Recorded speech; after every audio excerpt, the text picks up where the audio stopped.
ঢাকা শহরকে উন্নত শহরের আদলে সাজাতে চায় সরকার। কেনা হচ্ছে 400 ইলেকট্রিক বাস, খনন হচ্ছে 220 কিলোমিটার খাল। রাজধানী ঢাকা শহরকে বিশ্বের উন্নত শহরগুলোর মতো সাজাতে চায় সরকার। সেই লক্ষ্যে নেওয়া হচ্ছে বড় বড় উদ্যোগ। চলতি বছরের মধ্যে 220 কিলোমিটার খাল পুনরুদ্ধার করা হচ্ছে। অন্যদিকে ঢাকার পরিবহন ব্যবস্থা ঢেলে সাজানো হচ্ছে নতুন করে। প্রায় 2,500 কোটি টাকার ব্যয়ে ঢাকার জন্য কেনা হবে 400 ইলেকট্রিক বাস। সম্পূর্ণ বিদ্যুৎ চালিত এইসব বাসে থাকবে স্বয়ংক্রিয় প্রযুক্তি। এর মাধ্যমে রাজধানীর যানজট পরিস্থিতি উন্নতি হবে বলে আশা করা হচ্ছে। পাশাপাশি বায়ু দূষণ কমাতেও ভূমিকা রাখবে এই প্রকল্প। প্রায় 2,500 কোটি টাকার এই প্রকল্প বাজেটের বড় অংশ আসবে বিশ্ব ব্যাংকের সহায়তায়। বাকি অর্থ বহন করা হবে সরকারের নিজস্ব কোষাগার থেকে। বাংলাদেশের রাজধানী ঢাকার যানজট সমস্যা নিরসনে এর আগেও অনেক উদ্যোগ নেওয়া হয়েছে। হাজার হাজার কোটি টাকা প্রকল্প হাতে নিয়েও কোনো সুফল মেলেনি। আগের সরকারের অনেক উদ্যোগ কখনো আলোর মুখ দেখেনি। এবার যানজট নিরসনে ইলেকট্রিক বাসের ধারস্থ হচ্ছে সরকার। এই উদ্দেশ্যে 2,500 কোটি টাকার একটি বিশাল প্রকল্প প্রস্তাব পাঠানো হয়েছে পরিকল্পনা মন্ত্রণালয়ে, যা 19 মে প্রকল্প মূল্যায়ন কমিটির উপস্থাপিত হয়েছে। এই প্রকল্প বাস্তবায়িত হলে ঢাকার গণপরিবহন ব্যবস্থায় আসবে নতুন মাত্রা। পরিবেশ বান্ধব প্রযুক্তির এই বাসগুলো চলবে ঢাকা ও নারায়ণগঞ্জে। পুরো ব্যবস্থাপনা গড়ে তোলা হবে কোম্পানি ভিত্তিক ফ্র্যাঞ্চাইজি মডেলে। বাস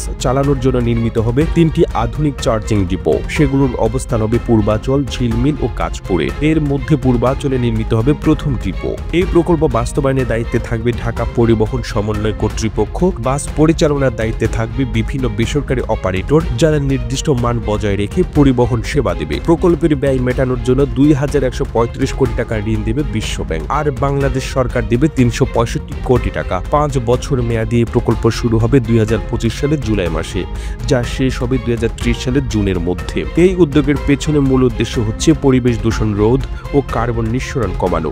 ঢাকার বায়ু দূষণ পরিস্থিতি বর্তমানে ভয়াবহ। ইলেকট্রিক বাস চালু হলে একদিকে যেমন জনস্বাস্থ্যের উন্নয়ন হবে, অন্যদিকে টেকসই উন্নয়ন লক্ষ্য বাস্তবায়নে এটি সহায়ক হবে। একই সঙ্গে উন্নত গণপরিবহন চালুর মাধ্যমে যানজট কমবে, মানুষের যাতায়াত হবে আরো সুশৃঙ্খল ও আরামদায়ক। বিশ্ব ব্যাংকের অর্থায়নে এই প্রকল্প বাস্তবায়ন করবে 3টি প্রতিষ্ঠান। এর মাঝে রয়েছে পরিবেশ অধিদপ্তর, বিআরটিএ এবং ঢাকা পরিবহন কর্তৃপক্ষ।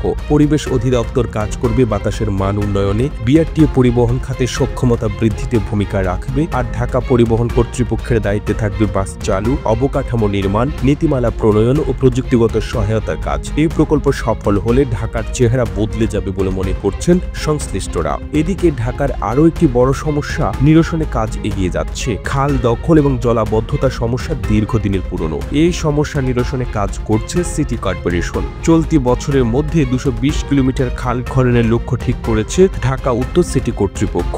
এরই মধ্যে 108 কিলোমিটার খাল খনন করে সেখানে পানি প্রবাহ ফিরিয়ে আনা হয়েছে।